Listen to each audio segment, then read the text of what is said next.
James at 16 will not be presented this evening, but will return next week at its regular time. Stay tuned now for a special 2-hour What Really Happened to the Class of 65. Word Balloon is brought to you by the League of Word Balloon Listeners.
Welcome back, everybody. Time again for Word Balloon, the comic book conversation show. John Sanchez here. Happy to welcome back J.C. Vaughn to Word Balloon. It's good to see you, Jeff. How you been? Very good. It's as always this time of year, I'm sort of losing my brain because it's deadline time for the Overstreet comic book price guide. But on the other hand, I sort of enjoy it too. So when does the new guide come out? Wednesday, July 19th in comic shops, about 13 days later in bookstores. Excellent, man. Now you sent me some images, and I'm going to get to those shortly. Sure. I will show some of recent ones that are among my favorites. My favorite, I don't have the image, but truly was the recreation of Superboy being rejected by the Legion of Superheroes. You know, one of the things that I loved, I got to, it was one of my first experiences working with Alex Ross, since we just saw Alex Ross commercial. And one of the things I liked about it, I was a hardcore Marvel kid. One of the things I liked about it was that looked like a science fiction book cover I would have wanted to read. You know, it was a dynamite interpretation of that cover. I completely agree with you, man. No, and you're right. And I like Alex's spin on a lot of like great Silver Age images. Yeah. But even, the originals. Was that a Kurt Swan cover back in the day? Strikes me that it was. And the thing about it is that both the original and Alex's interpretation of it have this. I don't want to be too pompous about this, but they've got this amazing purity. They really do. And this is not wistful nostalgia, because I don't think you can be nostalgic about things that were before your time. That was before I was reading comics. But looking at it, there's something magical about either version of it if you're this kid discovering that for the first time. And as an adult, I mean, this was, right at the start of my second career, which is my time at Gemstone. I had this thing, and I was just energized when we got that piece in. And like I said, Marvel kid through and through, have an appreciation for that era of DC intellectually, but it viscerally wasn't my thing. But boy, was this you're as a creator, your head just explodes with stories when you see a piece like that. I so agree with you, man. Absolutely. God, I forgot. I was telling you off the air. I remember last time we talked, we were online. We're doing one of those online conventions during COVID, and we had John Snyder. COVID. What was that? Yeah, God, seriously, man. And not only that, but obviously that just screws up my brain from a calendar standpoint. How long these were? When was it? No idea. Exactly, man. But I know we had John K. Snyder on. Yeah, sure. we have Kevin Nolan on as well? It strikes me that Kevin was on that one because he had done the Hero Initiative cover. That year was his recreation of, or actually not so much a recreation as a reinterpretation of Marvel Feature 1. And that actually led to me wanting him to do this year's cover because the Hero Initiative is limited to 500 copies. And it just seems tragic to have only 500 people be able to get a Kevin Nolan cover. So that's why I wanted him to do the main cover this year. Well, and you mentioned, well, first of all, let's show. Is it the Avengers? Is this? Yeah, it's his take on Avengers #3. My main contribution to this one, aside from having the smarts of getting Kevin to do it, was to add the Wasp, which does not, whether she was minute or just left out of the original Avengers #3. First the last issue before Captain America, right? And I'm going to use the appropriate adjective, but there is something truly incredible with the way Kevin does the Hulk when he's doing the coloring. And which is the case both on the Marvel Feature 1 reinterpretation and this one. And obviously he plays with the color scheme a little compared to Avengers 3. But this is the 60th anniversary of the Avengers. I knew I was going to go that direction with our cover. But you look at this, and this is just such a beautiful piece. Every year, at least one of our covers, I want a poster for, because just. Do you guys should sell? I mean, I understand, and you want the books themselves, and especially like in a case of the Hero. But the whole thing there is then we get into license fees. Marvel and DC and most of the people are very gracious with us, and we don't pay royalties. And wow, and we get permission. We go through all the steps and do that, and of course we pay the artists. And in many cases, sometimes years later, you will see our covers pop up. Alex's Avengers 4 is a great example. You'll see that pop up on Marvel stuff, but we commissioned it. I don't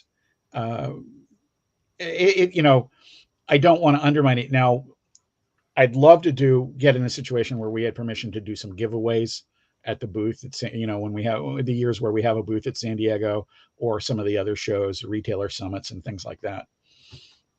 You're going to be at Ithacon. That's my first time at Ithacon, which is a super long running convention. So I'm excited about that.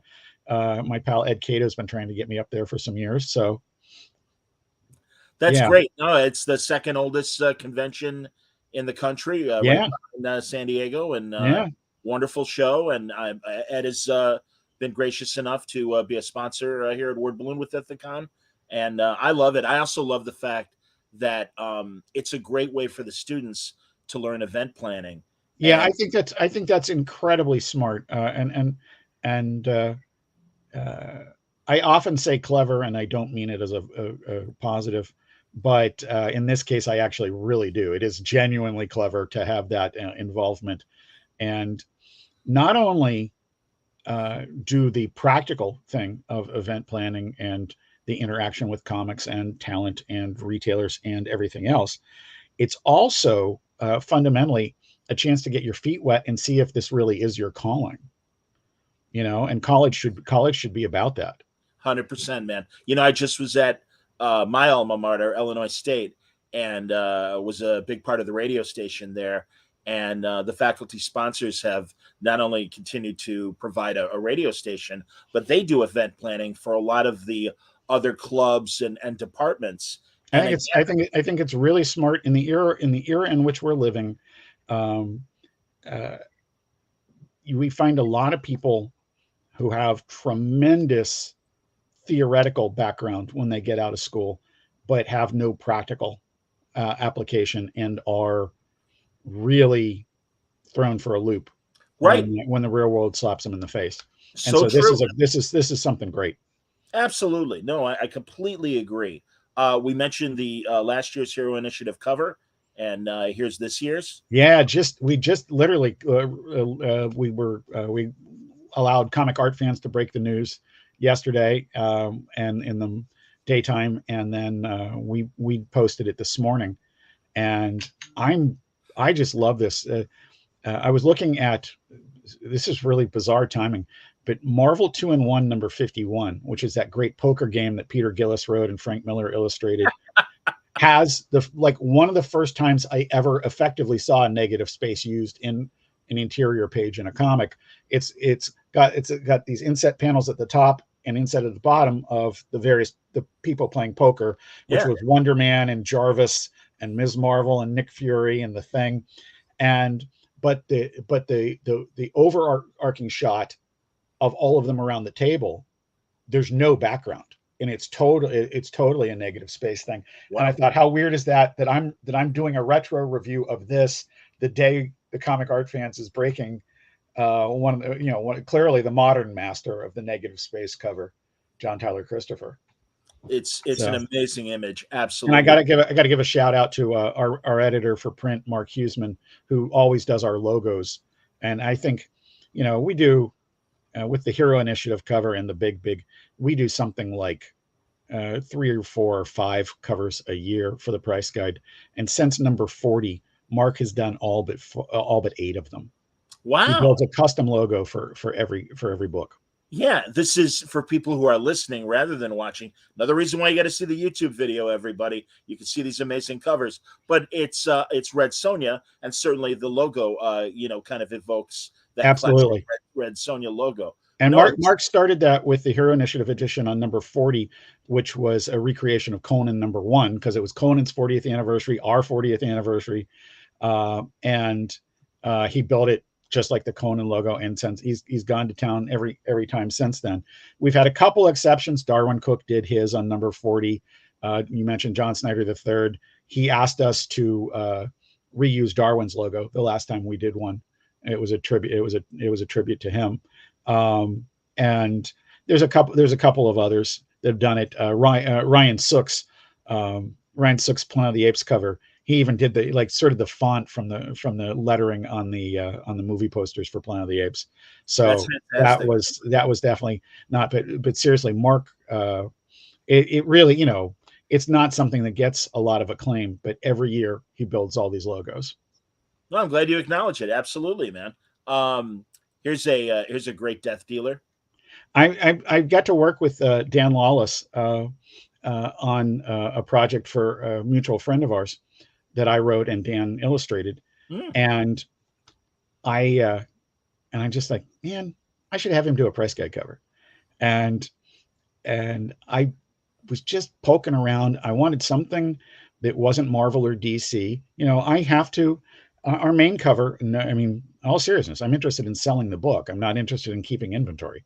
It's an annual book. We'll make one next year. So there's not a lot of them that reflect my taste so much as reflect what a lot of people are going to like.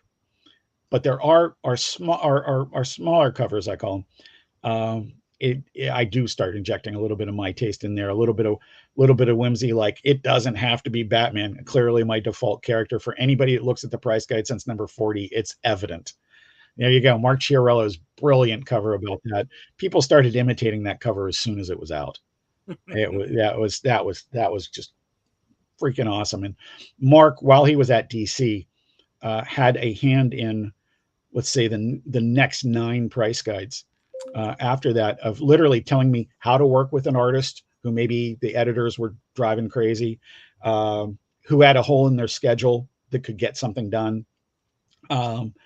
How to work with somebody as a new editor, new to him. I mean, I've been doing this a long time, but and even just talking to the artists about it. And so becoming friends with Mark and having him being able to do that. But that cover on number 40, that and Darwin's cover the same year, the Captain America piece, the hardcovers sold out before we came out. That was really my first year running them without a safety net, running the day-to-day operations. So that's great, man. Yeah. We'll show more of the older ones, or a couple more of the older ones, but tell me about this one. That's this year's the big Overstreet comic book price guide number 53. And I went to David Michael Beck, another friend of mine who I've always wanted to get to do a guide cover, and it never would occur to me what to get him to do. And it was I thought about it, and so finally I just went to him and I go, here's what I want. I want a public domain Golden Age hero that you want to do. So I don't have to run any permissions by anybody, and you can turn yourself loose. Here's the parameters. Sometimes the artists, you see, for the people watching, they'll see it. For the people listening, they won't. But where it says big up the side of the front cover, some artists leave that as a blank background, and we just put it like a color bar behind it or something like that. Others, we do it as an overlay like this. That's probably the one thing I dictated on this. And as the sketch started to come together, I knew it was a home run. He did a little bit of research for a while first, picked a character. I said, no, I have absolutely never heard of that character. And who is this? And so this is Blackout. And the great thing is there's several characters called Blackout. This is one I had never heard of. And the coolest part about this was how into it David Michael Beck got, because he's sending me sketches and progress reports, and I'm getting psyched the whole time, the way I do every year when I'm working with somebody great. And he sends me what we think is the final, and then he calls me back and goes, no, I got to put one going through the cape, the bullet hole, and so when you get you always get the best when you get the artist is really into it. And we've been blessed, thanks to Bob Overstreet's efforts, starting with Don Newton on number 4. And then he goes Kubert, Eisner, Barks, Jesus. 5, 6, 7. and by 9, Wally Wood, and Alex Schomburg. And it's just it's the gauntlet that I feel is thrown down for me, and I have to live up to every year. And I always know that when I get a call from Bob and he goes, that's a really good cover, and that's like one in like Ethan Van Sciver's Green Lantern and Flash. Bob called me and said that was like one of his favorite covers ever, and I'm like, wow, that's okay. Yeah, I can appreciate that, absolutely. So what connotates it being big? What it is oversized. It is none of the articles, none of the ads. It is strictly a limited oversized edition for those of us with my kind of eyes. My standard joke about that is it started because Steve Jeppy needed bigger print, and now it continues because I need bigger print. Interesting.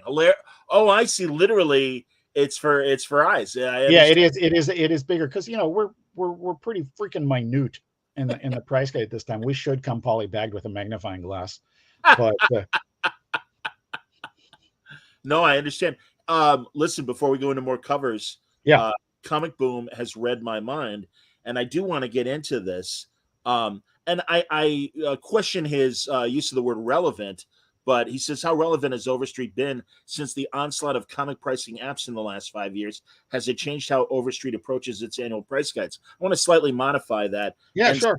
Because truly, we have been in this weird speculation bubble where all of a sudden a lot of not only original art, but key issues, the prices have increased. So yeah, sure.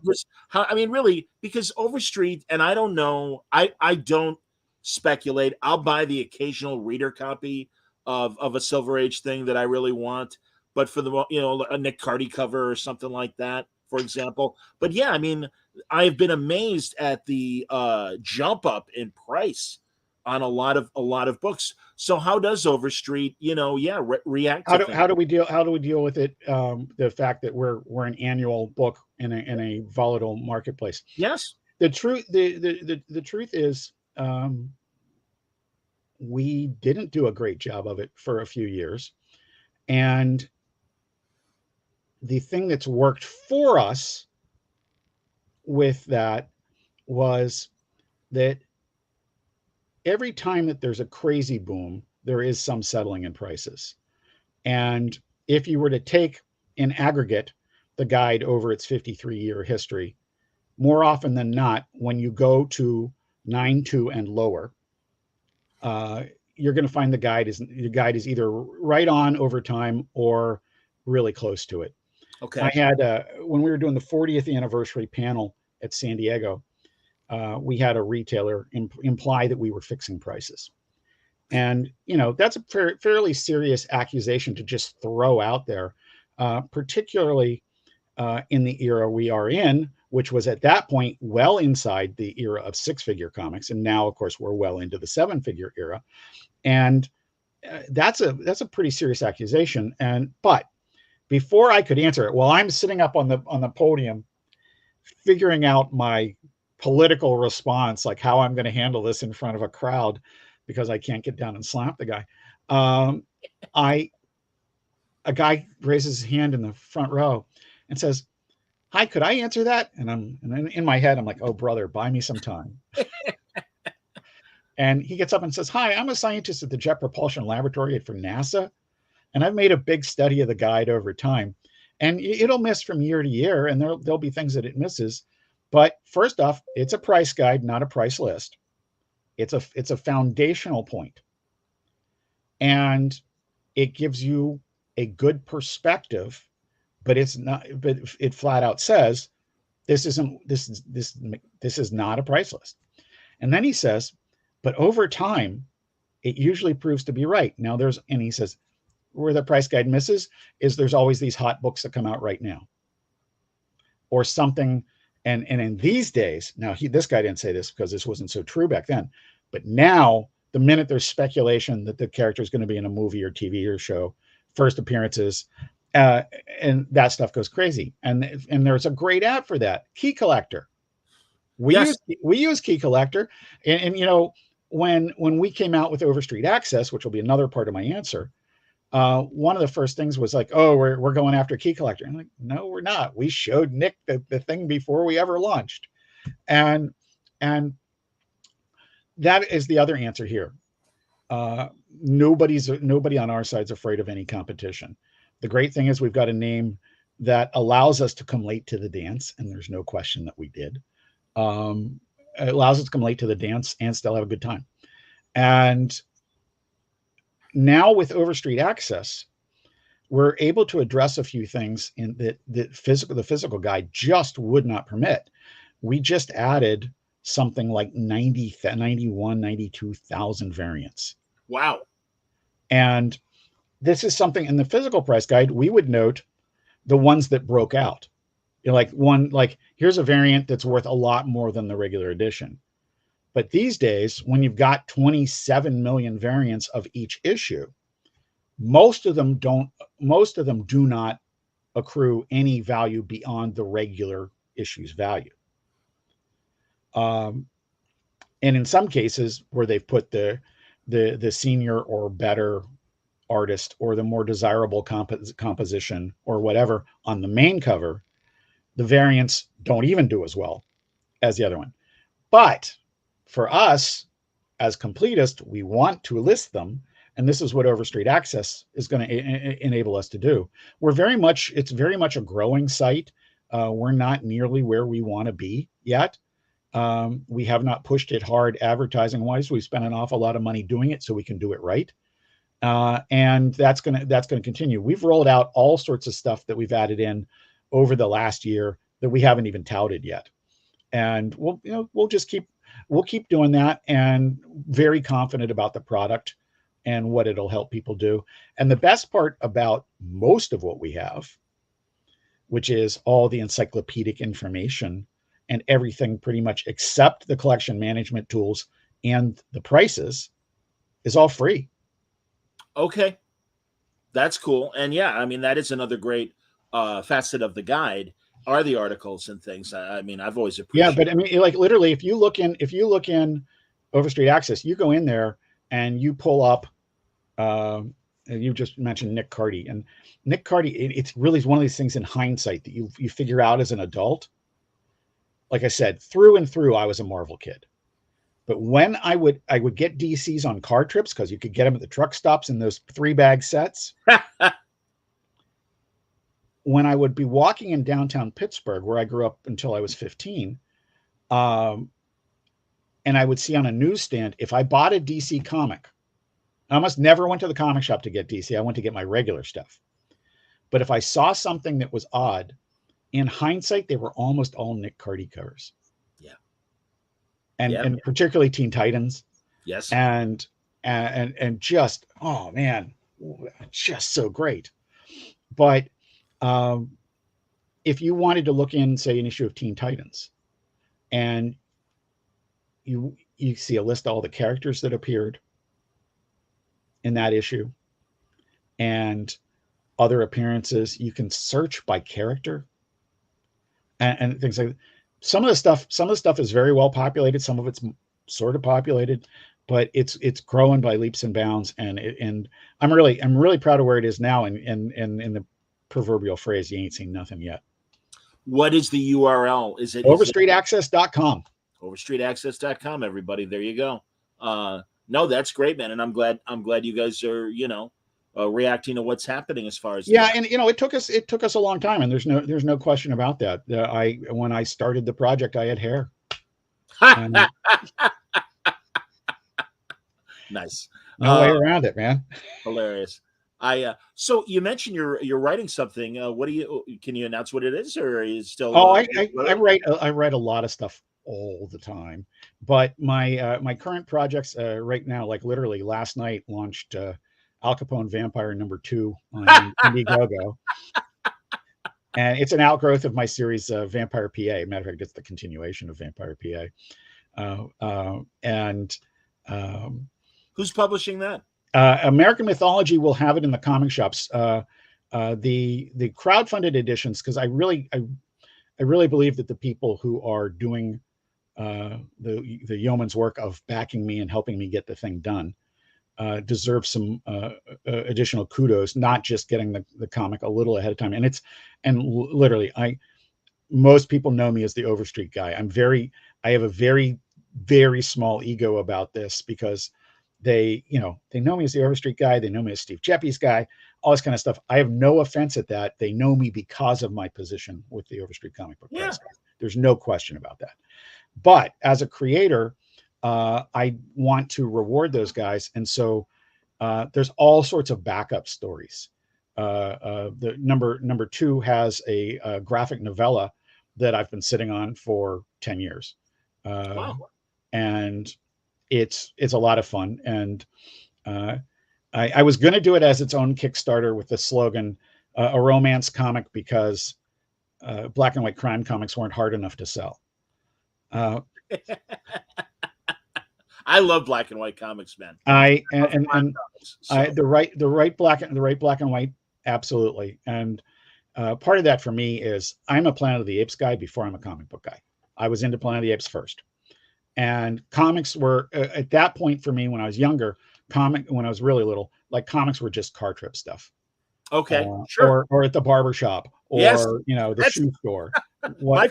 My first comic was in the barber shop. Absolutely. Yeah. And then there was a barber shop and a shoe store in the same building, and they were the only place that I saw Turok and Solar.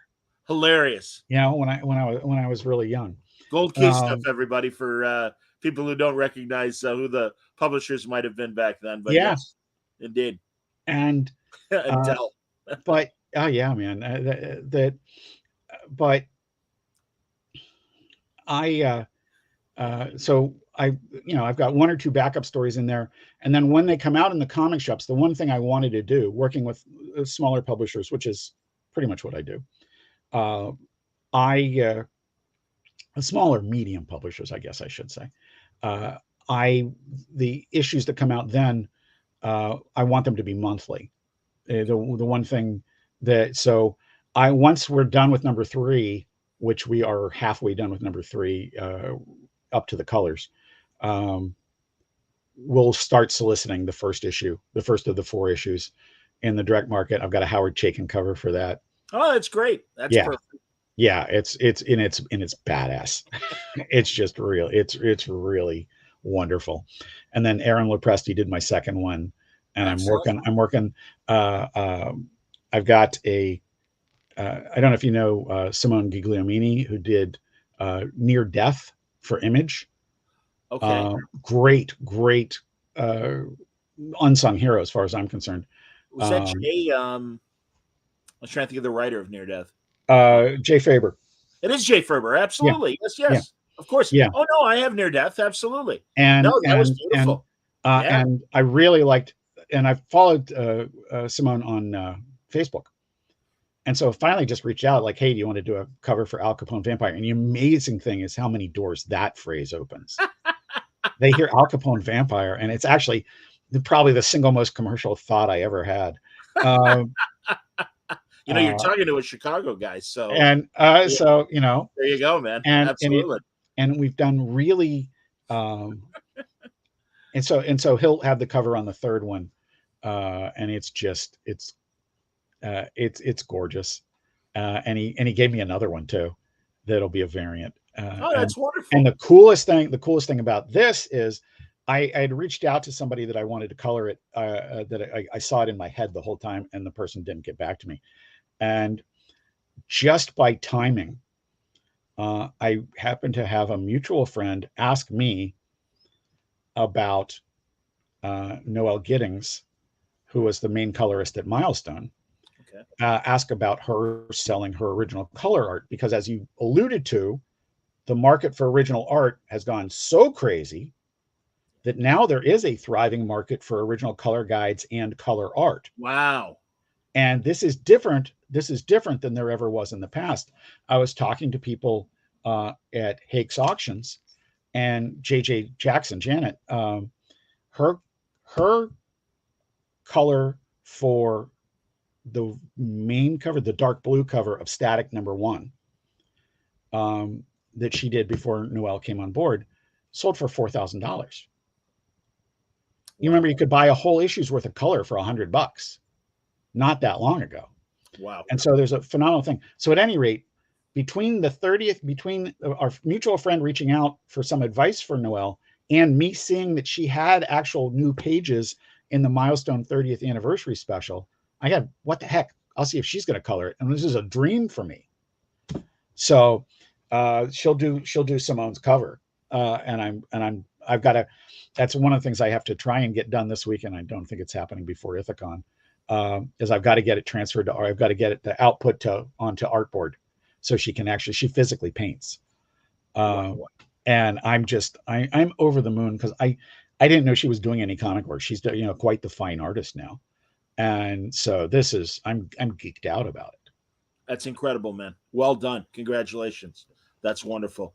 Another question from Comic Boom, and I wanted to ask again, I might amplify this with my own question, but he says, are current Overstreet prices based on raw copies, or do they incorporate CGC graded copies? And that's a really great question. The answer for that is, as we address prices below 9.2 and below, we do not see the disparate prices that everybody thinks there's an automatic markup for being certified. And for some books, that's absolutely true, whether it should be or not. And definitely for higher grades that we haven't touched in the book for years, but we will be touching going forward. And there's going to be several ways that we address that in the future.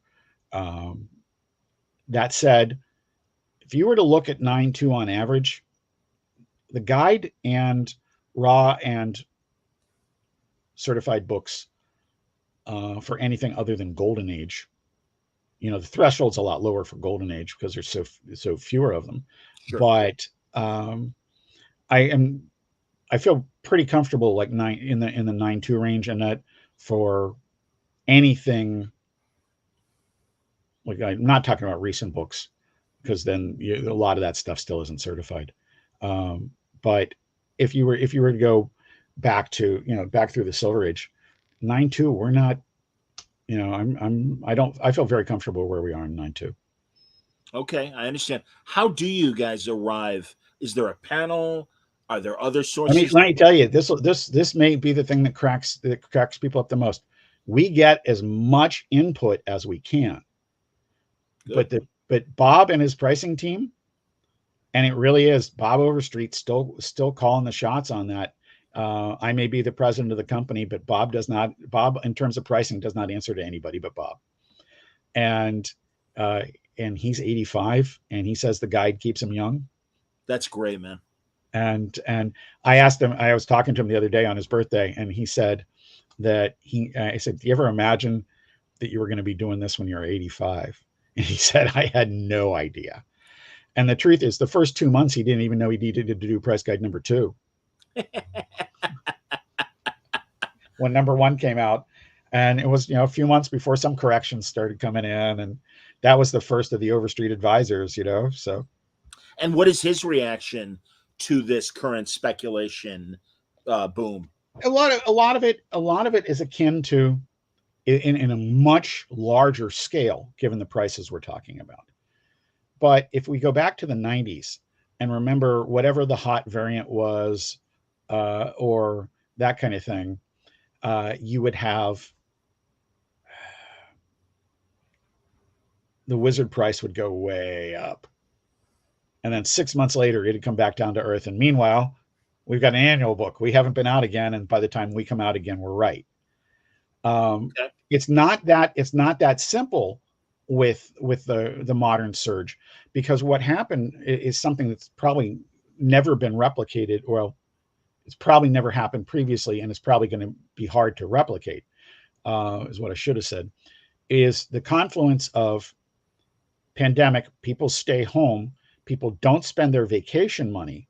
I mean, you think about how much money it costs to go to San Diego Comic-Con, and you didn't spend that, and the government's sending you a check for extra money. And you, oh man, that Hulk 181, I can do that this year. And if you look at the other pop culture and sports collectibles, I can't speak to fine art, can't speak to fine antiques, anything like that. But I can tell you with great certainty that in the dead part of 2 years, prices were booming. In the fall of last year, they started to come back down, and now they're going up incrementally in a much healthier way. Interesting. But they have not come all the way down from where they were. And that's sort of the difference between my earlier analogy about the Hot Wizard book. By the time the guide comes out, it's back down to where we are. That's not quite what I'm really talking about. It's just, it was a handy analogy. Understood. No, and again, this is all really fascinating. Man, Comic Boom, you keep reading my mind as far as questions and stuff. What role do the other Overstreet members play if Bob calls all the shots? And he also wants to know how you become part of an Overstreet advisor. Sure. The first thing is the advisors do not set prices simply for one reason. That would be price fixing. The advisors, the bulk of the advisors, but not all, a significant portion aren't, but the bulk of the advisors are dealers. Okay. And the last thing you want to do is integrity, is have them setting the price and coming to an agreement. This is the price on it, because then we do become a price list. Understood. But how to become it? But the advice, whether it is in the form of documented private sales, like where both parties will attest to it, and there's been some $1 million books in that range. There's been some that I'm aware of that I can't report on because the one end of the equation doesn't want it reported. Okay. Where a buyer or seller may tell me, but where we can't confirm it, we're not going to include it. And also, the price guides never moved because of one sale. We will report a sale. Anybody that gives us information on a sale that's cool for us to report, we'll report the sale, but that doesn't mean the guide price moved for that one transaction. How people become a Overstreet advisor is fairly straightforward.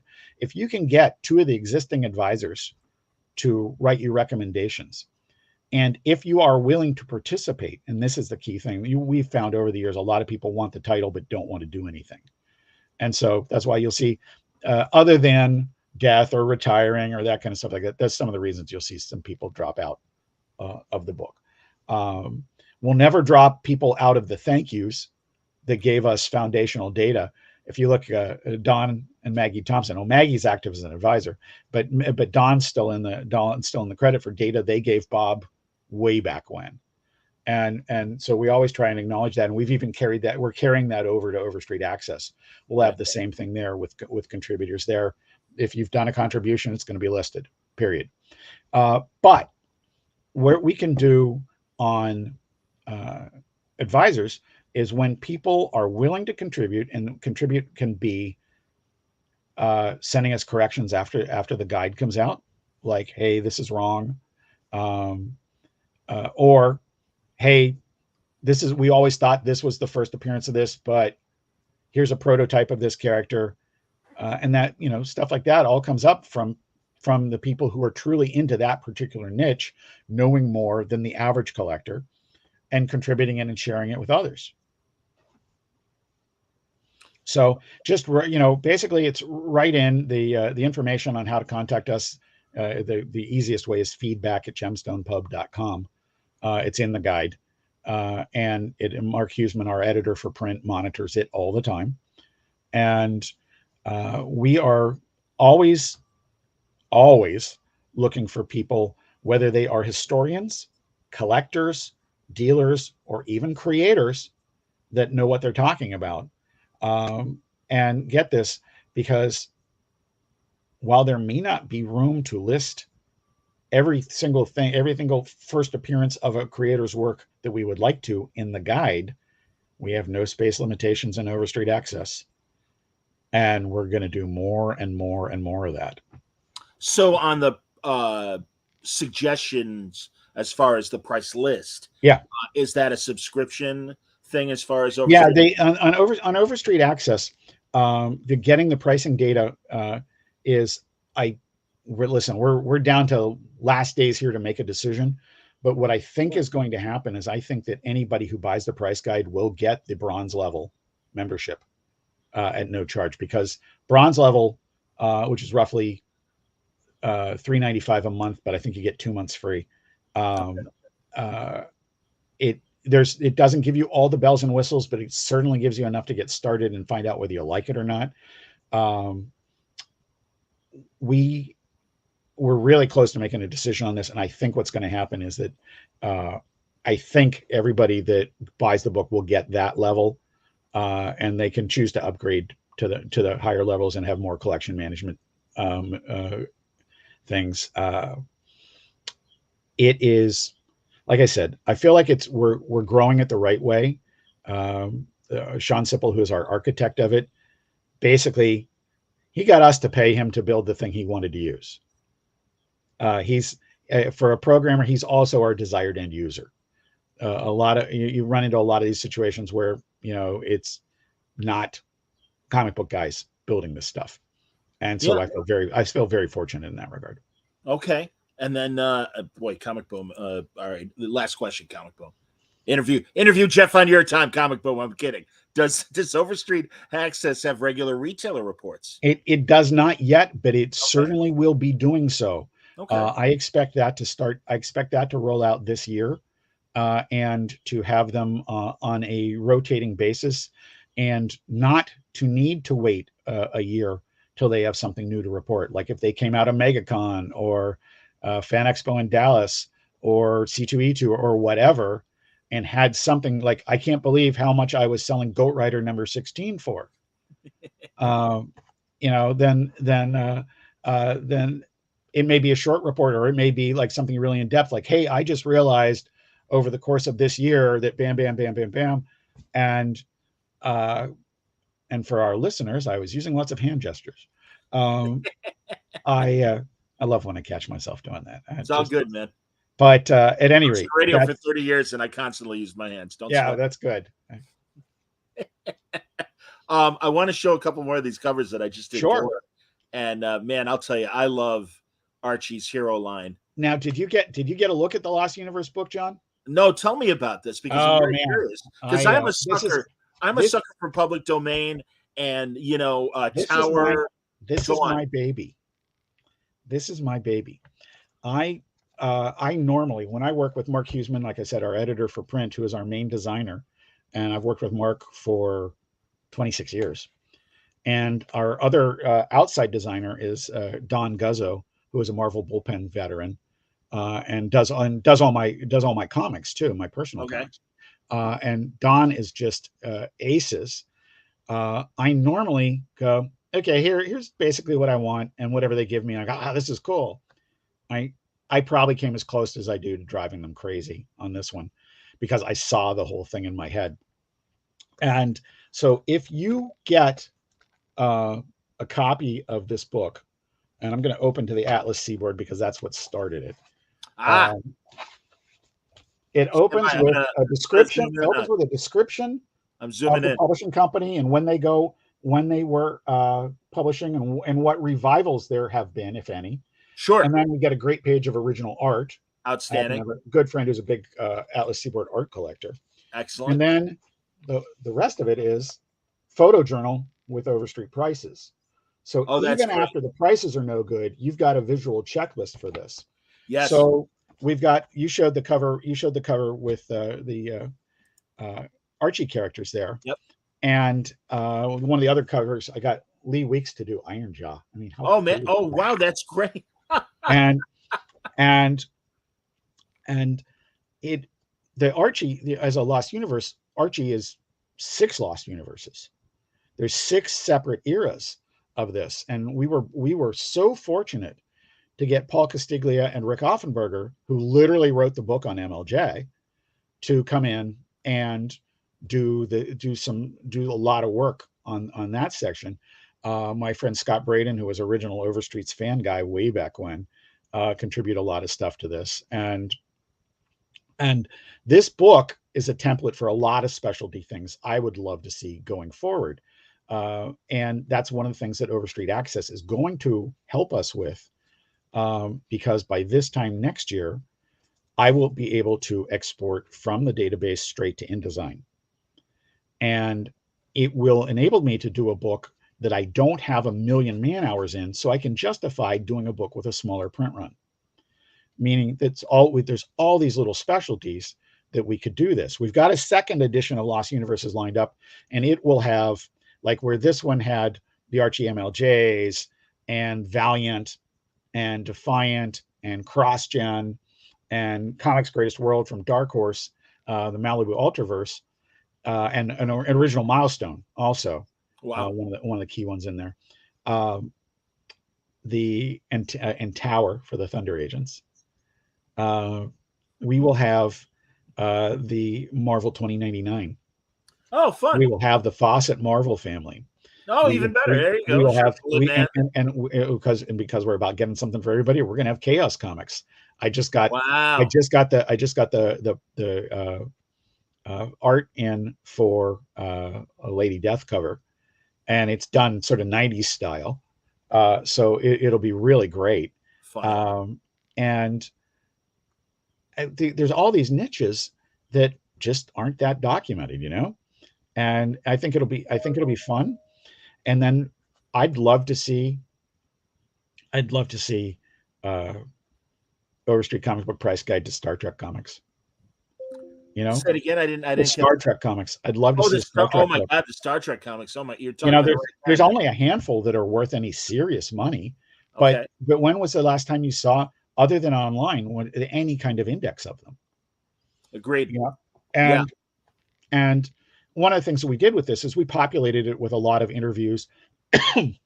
My late pal Charlie Novinsky did an interview about the Topps Kirbyverse, and he had worked there at the time, and was glad to contribute that. And to me, there's all this great stuff that if we don't document it, it goes away. And everybody thinks, when you get to be a certain age and you think, oh, the 90s wasn't that long time ago. Well, it's 30 years. Oh yeah. And yeah. So, and like I said, we also, in my effort to have something for everybody, it's why we had Archie MLJ in this one and Fawcett in the next one, because you got to have some Golden Age in there, and preferably some Silver Age too, right? Sure. Who is that next to the web? next to the web. Top row right. I don't know. I don't know either. My God, I've never. I mean, I read The It's a Fly. great Jerry Ordway cover. Oh, I'm gonna have to call Jerry And find out. I commissioned it at the time that we were that Archie was doing. Rob Liefeld was working on the one special that was going to be several more, and whatever falling out happened there, whether it was timing or whatever, I don't know. But it did, and they made this piece available to me, and I loved it because Yeah. I'm a big fan of the Impact era Black Hood and the most recent Dark Circle version of the Black Hood, which are very different. And so, we got to cover all of that plus the earliest days. And Bob Overstreet had written a forward to when they did a collection of the early Shield stories. And that was sort of really working with him on that was like my first experience with those with that. So that would have been like mid 90s. Okay, I'm a sucker for the audio audience. The bottom row is from right to left. You got the Jaguar, you got the Shield, and then you got the Black Hood. Yeah. And I don't know why, but I always think of Gray Morrow's Black Hood story. Right, Gray Morrow's Black Hood. What's funny is that's something I came to later. I was working in the industry. My first job was at Lone Star Comics, and so I saw particularly when the Buckler Mighty Crusaders was coming out, and so that opened me up to a lot of things that I had never seen before. That point either. The Gray Morrow was great to begin with. Of course, but his Black Hood was really cool, and of course, you've got a couple of Toth stories in there too. Oh wow, yeah. So. No, I'm telling you, it's the designs. It's these high-powered artists that were doing them back then. I love that stuff. When all the Fiction House Nader public domain characters started kind of finding their way back, Alex Ross working on a lot of that stuff back in the early 2000s. Project Superpowers. Sure. I like I said, I'm fascinated by that period, and hell, that's a great opportunity for. Listen, man, the public domain characters. Just because they didn't have good corporate masters doesn't mean that the characters aren't good and don't have appeal. I wonder if I've got it here. No, I don't. Number 40. I had Buzz do on the big edition. I had Buzz do Golden Age Daredevil. And outstanding. It was so cool, and the background guys looked like they were drawn by Will Eisner. It was just amazing. Oh, that's fantastic! No, Buzz is fantastic. I have I know at his table back in the day, he used to sell Invaders posters, and I bought one of those from him. And yeah, Buzz has a great and he nailed it. The coloring was great on it too, and it really came together beautifully. So that's great, man. So what are you going to do at Ithacon? What's the plan for? The only thing that I know for sure I'm doing, two things. One, I'm debuting my first ever creator backdrop. So now I'm aiming for the C list now. I just got it yesterday. But the thing I'm really looking forward to is there is a Rod Serling centric panel on Planet of the Apes on Sunday, and I mentioned earlier I'm a Planet of the Apes guy before I'm a comic book guy. Oh, I'm with you, man. In 1973, I think it was, my childhood best friend and next door neighbor was standing in his yard. I was standing on our porch, which was one story up, and he said, "Planet of the Apes is on TV tonight." I acted like I knew what that meant. And my reaction was, I don't know what that is, but it sounds cool. And I was right. And what I didn't know, and what my mom didn't know, was that it would freaking change my life. Oh man, I so love, and it's not that I dislike the modern movies. I just love the originals. I'm so with you, Jeff. Absolutely. They just had a style and aesthetic the writing, everything about it. And I'll be honest, when Tim Burton made his new movie, and he was like, "Oh, the makeup sucked," and all these, and it's like, "Hey, man, f you." Yeah, you know what? You know what? That's so ignorant of what John Chambers achieved. God, yes. With minimal things to work with, having to invent the thing as he went. It's like, it's really funny on Burton. I'm not going to digress too far. It's all good. I love his original movies. Yes. When he does Edward Scissorhands or Big Fish or anything like that, I think this guy is sublime.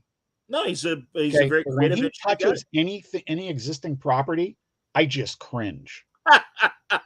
You know, I maybe I'm too big a Charlie and the Chocolate Factory fan. Maybe I am Mars Attacks. Too big a Planet of the Apes fan. But nah.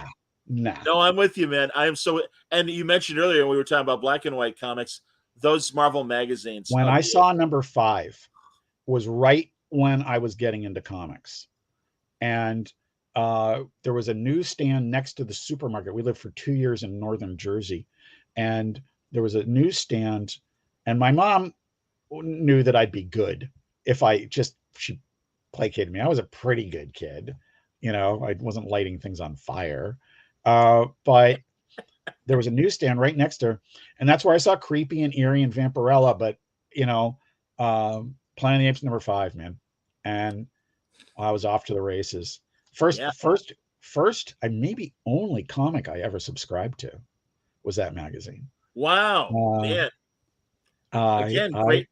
Beyond the adaptations, the Doug Munch. Oh my gosh, yeah, Terror on the Planet of the Apes.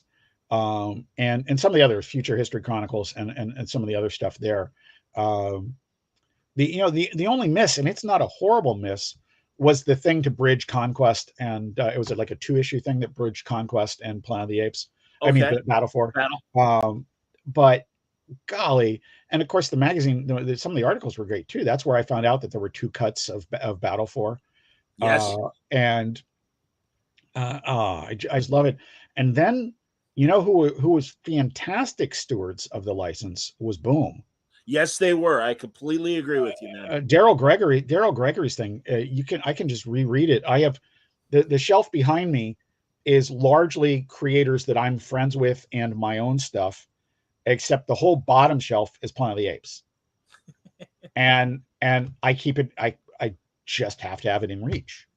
I just saw Gabe Hardman was at C2E2. And his run with Karina Becco. I've never got to talk to him other than at a show standing at their table. So I have not had a long conversation with them. Oh, you guys are for hours about apes. That was it's such genius. And of course, Daryl had the and Carlos Magno on most of the art. Diego Barato on the final 3 installments. He had such leeway because it's 1,000 years before Taylor. So there's still a lot of stuff that can happen. Right. Gabe and Karina were much more on the clock and had a much more compressed area, range of time to deal with. And yet they managed to answer some huge things like, okay, what happened to the moon? And the fact, like, okay, you've got human mutants. Would there be others? And just, oh my gosh. Yeah, man. So phenomenal. That's awesome. Here, Marcelo says, Marvel just released an omnibus of the original Planet of the Apes comics. It's a bit pricey, but ideal for such big fans. I'm going to get that, but I got to tell you, I prefer the black and white. That's the version of what they called Adventures on the Planet of the Apes, which was the color reprints of those stories, which had some really clunky covers. Yeah. It's almost worth it for the clunky covers. And I'm sure Marvel's going to do some additional great stuff. Like I said, despite the fact that I skew toward the original movies, the new series from them, only the number 1's out, is based on the current movies. And it was a really enjoyable first issue. I mean, it was really well done. And so I'm real open to that. That said, Boom's hardcover black and white archives of the original material. And you mentioned Doug Munch's stuff, the Terror on the Planet of the Apes and so on, the original material. That's the first volume, and it's so freaking good. No, they were great, man. I'm absolutely with you. In fact, this conversation is inspiring me to re-release my talk with Dana Gould, who adapted Serling's original screenplay. Oh, for the Boom. Boom one. Oh my gosh, that's such a great book. Yes, I agree. Oh, I was so thrilled. I got the press release, and immediately it was either Philip or somebody else at Boom, Philip Sablik, and I'm like, "Can I talk to Dana?" And he goes, "Oh, I'll ask." And it was so great because he was so excited to do it, and I think he did a great job. I think it was tremendous. Yeah. And the great thing about it for me was that it opens up the possibility of some of the other iterations that we didn't see. Somewhere out there, somebody's got the screenplay for Planet of the Men. There you go. And the great thing about that is you put the Marvel stamp on that, and all of a sudden you got a chance that that could actually make some money.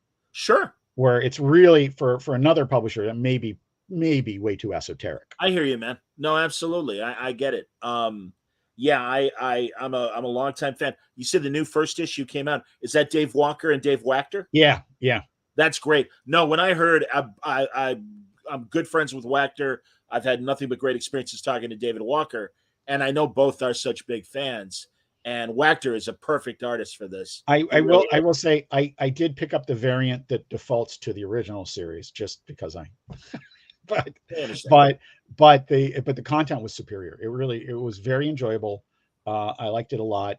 I hope, there's no reason that Marvel can't do both iterations in print. And I hope they do. Certainly Dynamite's done that with Battlestar Galactica, and it doesn't confuse the fans. Not at all. Excellent. So you're going to talk apes, and then what else are you going to talk about on this? Other than that's the only panel I'm set for that I'm aware of. And as you've just discovered by accident, I can talk Planet of the Apes all freaking day. And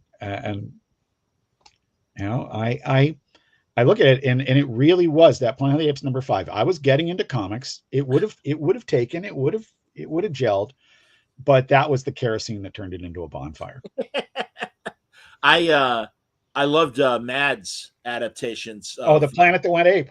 Yes. Oh my God. Funny stuff, man. Roddy McDowski, is that you? Yeah.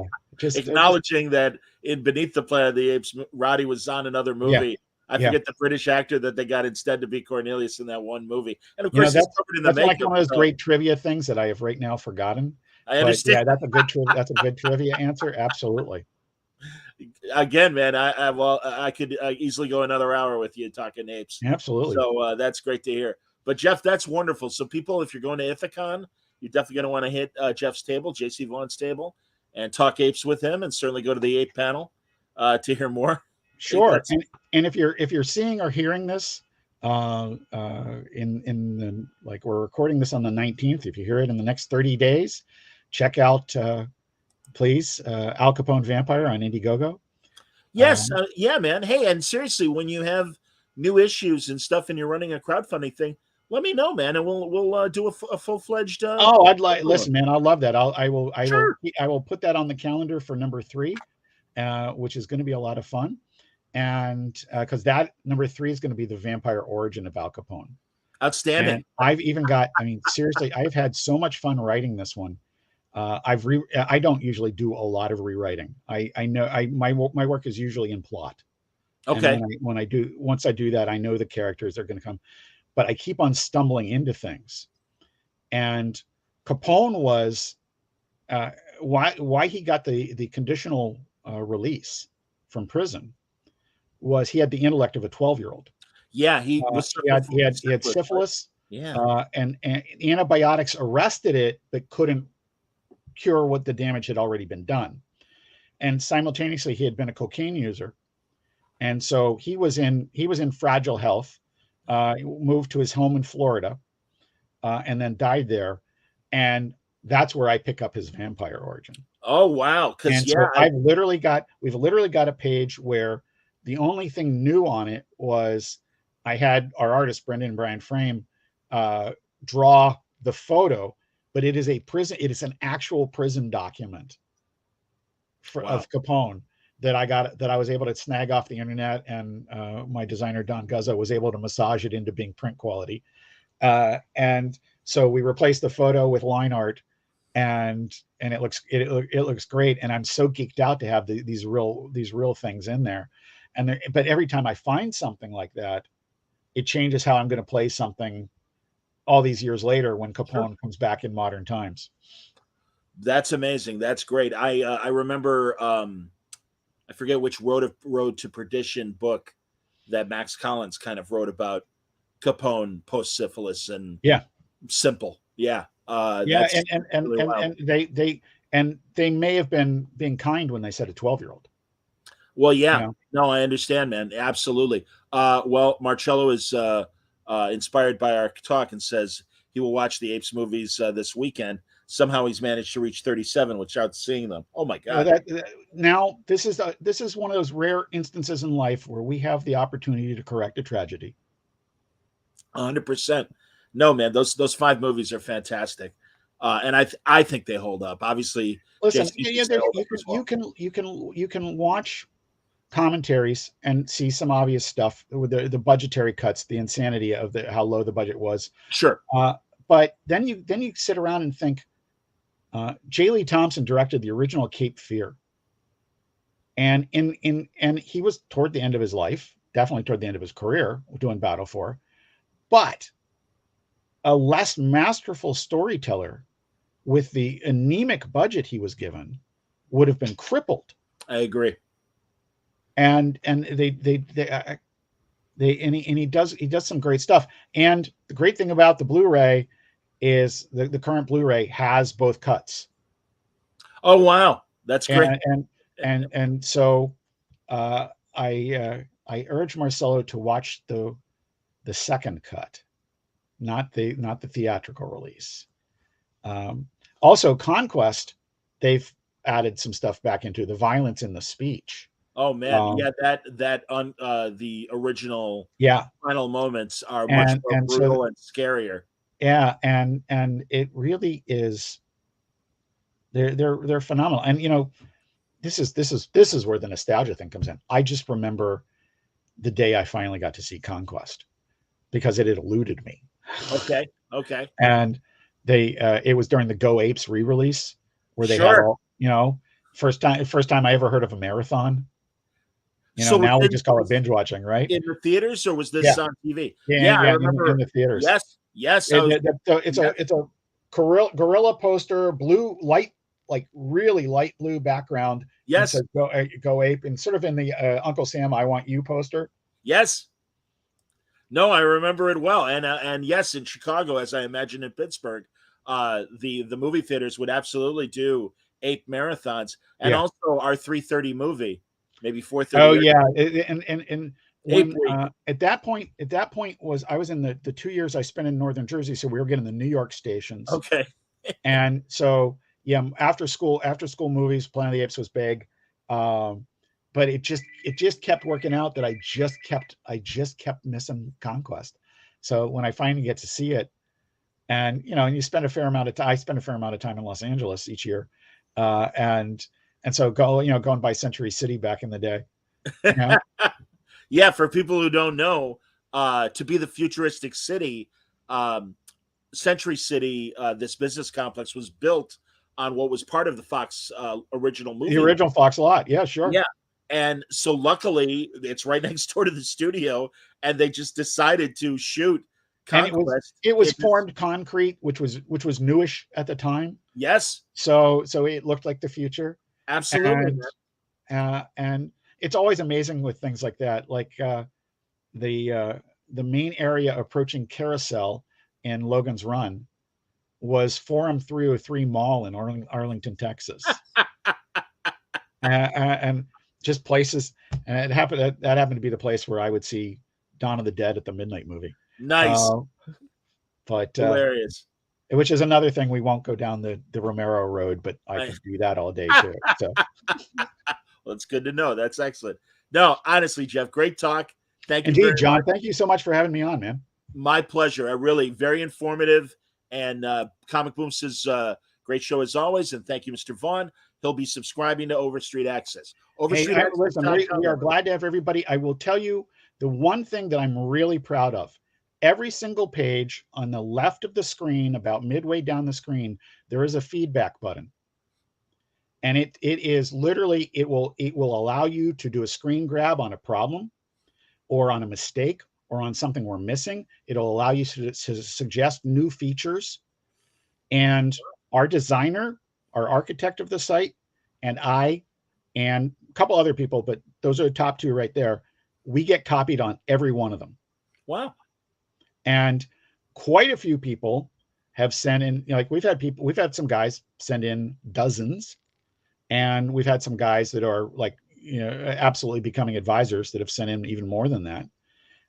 But we've had people send in one, and Sean Sipple, our architect, literally call them. When was the last time you got that in customer service on something? Wow. Yeah, no computer? Kidding. Yeah. And that's just, it's how we're trying to roll with this. So thanks for a chance to say that. I really appreciate it.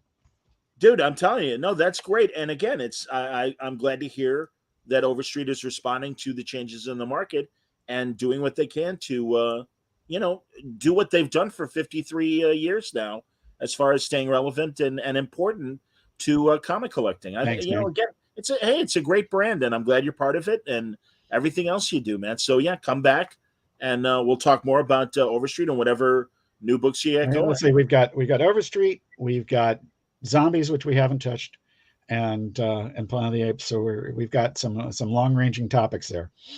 Sounds good, man. Thanks very much, John. I really appreciate it. Jeff, thank you very much. For the viewers, Word Balloon tonight, we're going to do an Oh Yeah Comics podcast with Art Baltazar and Franco. Oh, and nice. And we always have fun, and we'll talk about our adventures at C2E2 recently and a few other things new. So make sure you check that out. That's tonight at 8:00 Eastern. So until then, everybody stay safe, stay happy, stay healthy.